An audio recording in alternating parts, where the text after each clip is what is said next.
When I was younger, reading was a way for me to escape to magical adventures.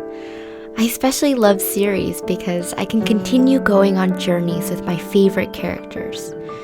Some of my favorites were The Magic Tree House, Harold and the Purple Crayon, and Dr. Seuss.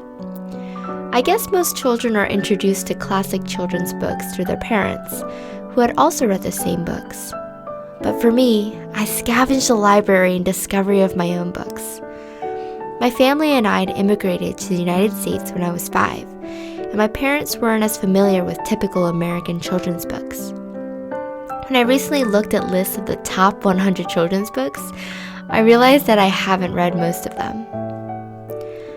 Despite being Asian American, I actually stayed away from reading books with Asian characters or Asian-related themes when I was younger.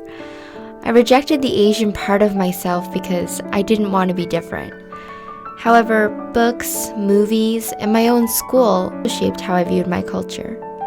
Did you notice that in almost every movie, the Asian character is either nerdy and isolated, the comic relief, or the super intelligent one that helped save the day? It was funny, but I never wanted to be associated with the stereotypes I saw. At school, the first day of class was a constant reminder of why I needed to be more American. I went to a school with less than 10 Asians and in a town of 98% whites. My name stood out like a sore thumb and constantly put me in fear of being teased.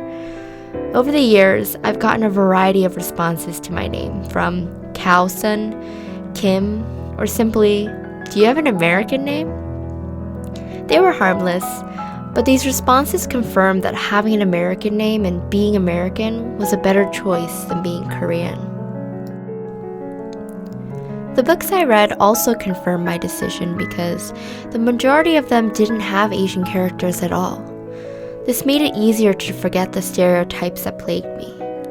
According to the Cooperative Children's Book Center, approximately 2.1% of books tracked by the center in 2005, or when I was in 5th grade, were about Asian or Asian Pacific Americans.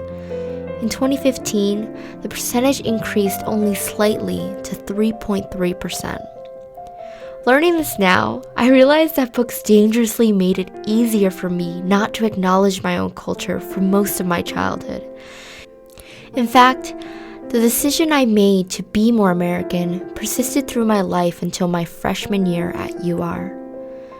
On the other hand, my experience made me realize that books have a significant role in shaping our perceptions and cultural views. I see a lot of potential in children's books because it presents an opportunity for authors to introduce their cultural values, traditions, and how it has shaped their experiences living in the US. Multicultural adventures could also provide a medium for children to escape not only to fantasy adventures, but to adventures in different countries.